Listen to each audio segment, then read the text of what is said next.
Hello guys, நாம் இந்த வீடியோவில் எதை பற்றி பார்க்க போனால் சற்று முன் பார்த்தீங்கன்னா ஓபிஎஸ்க்கு அடித்த அதிர்ஷ்டம் உயர் நீதிமன்றம் அறிவிக்கை என்ன அப்படின்னு பார்த்தீங்கன்னா நம்ம அதிமுகவின் பொதுச் செயலாளராக பார்த்தீங்கன்னா எடப்பாடி பழனிசாமி நியமிக்கப்பட்ட பிறகு பார்த்தீங்கன்னா நம்ம ஓபிஎஸ் பண்டுட்ரி ராமச்சந்திரன், அதுக்கப்புறம் பார்த்தீங்கன்னா நம்ம வைத்திலிங்கம் அவங்களெல்லாம் பார்த்திங்கன்னா அதிமுகவின் கிடைமட்ட தொண்டர்கள் இதுலேருந்தே பார்த்திங்கன்னா தூக்கிட்டாருங்க நம்ம ஓபிஎஸ்.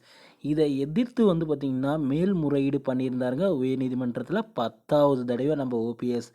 இந்த டைமில் தான் அவருக்கு ஒரு மிக மிக ஒரு முக்கியமான அறிவிப்பு ஒன்று வெளியாகிருக்குங்க. என்ன அப்படின்னு பார்த்திங்கன்னா அதிமுகவின் கொடி சின்னம் ஆகியவற்றை பார்த்திங்கன்னா அவங்க சேலத்தில் பயன்படுத்தினால அதனால் பெரும் ஒரு பிரச்சனையெல்லாம் ஏற்படுத்தி ஒரு கலவரத்தையும் பார்த்திங்கன்னா அதிமுகவின் எடப்பாடி பழனிசாமி தரப்பினர் பார்த்திங்கன்னா ஏற்படுத்தியிருந்தாங்க. அதற்கு பார்த்திங்கன்னா இப்பொழுது என்ன சொல்லியிருக்காங்க அப்படின்னா, தேர்தல் ஆணையம் என்ன சொல்லியிருக்காங்க அப்படின்னா, ஓபிஎஸ் பார்த்திங்கன்னா 2026 வரைக்கும் பார்த்திங்கன்னா அவருடைய ஒருங்கிணைப்பாளர் பணி பார்த்திங்கன்னா தொடர்ந்துட்டு தான் இருக்கும்.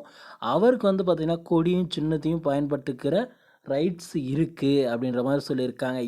அவருக்கு ரைட்ஸ் இல்லை அப்படின்னு எப்போ தகவல் வரும் அப்படின்னா, அதாவது எடப்பாடி பழனிசாமியோட அந்த தீர்ப்பு வந்த பிறகு, இறுதிக்கட்ட தீர்ப்பு வந்த பிறகு தான் பார்த்திங்கன்னா அவருக்கு பார்த்திங்கன்னா கொடியை பயன்படுத்தலாமா பயன்படுத்த முடியாதா அப்படின்ற மாதிரி தீர்ப்பு வர வரைக்கும் பார்த்திங்கன்னா ஓபிஎஸ் பயன்படுத்தலாம், மாநாட்டில் எல்லாத்தாலையும் பார்த்திங்கன்னா கொடி சின்னத்தை ஆகியவற்றை பயன்படுத்தலாம் அப்படின்ற மாதிரி தேர்தல் ஆணையம் அவருக்கு ஒரு இன்ப அதிர்ச்சியை கொடுத்துருக்குங்க. இதனால் பார்த்திங்கன்னா மீண்டும் ஓபிஎஸ் பார்த்திங்கன்னா அதிமுகவின் கொடி சின்னத்துடன் அந்த இரட்டை இலை சின்னத்துடன் களமிறங்க போகிறாருங்க.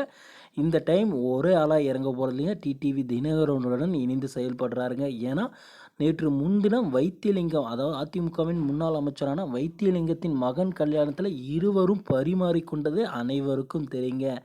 என்னதான் எடப்பாடி பழனிசாமி பார்த்திங்கன்னா நம்ம ஓபிஎஸும் டிடிவி தினகரனையும் பார்த்திங்கன்னா மண்குதிரையும் மாயமானன்னு சொன்னாலுமே பார்த்திங்கன்னா அவர்களுக்குன்னு கொங்கு நாட்டில் பார்த்திங்கன்னா தொண்டர்கள் அதிக எண்ணிக்கையில் இருக்காங்க. இதனால் பார்த்திங்கன்னா உயர்நீதிமன்றமும் தேர்தல் ஆணையமும் இந்த மாதிரி ஒரு அறிவிக்கையை ஒரு ஜாக்பேட் கொடுத்ததுனால பார்த்திங்கன்னா இனி பார்த்திங்கன்னா ஓபிஎஸ்ஸை கையிலேயே பிடிக்க முடியாதுங்க. அந்த அளவுக்கு பார்த்திங்கன்னா அவரோட செல்வாக்கை இனி பயன்படுத்துவாருங்க.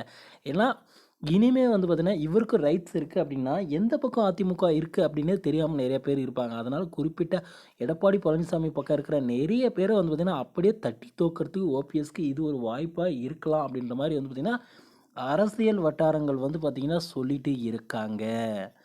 ஓகே ஃப்ரெண்ட்ஸ், ஓபிஎஸ்க்கு பார்த்திங்கன்னா இந்த மாதிரி ஒரு ஜாக்பேட் அடித்தது பார்த்திங்கன்னா அவருக்கு யூஸ் ஆகுமா யூஸ் ஆகாதா அப்படின்னு உங்களுடைய கருத்தை நம்ம கமெண்ட் பாக்ஸில் கமெண்ட் பண்ணுங்கள். நான் அதுக்கு ரிப்ளை பண்ணுறேன்.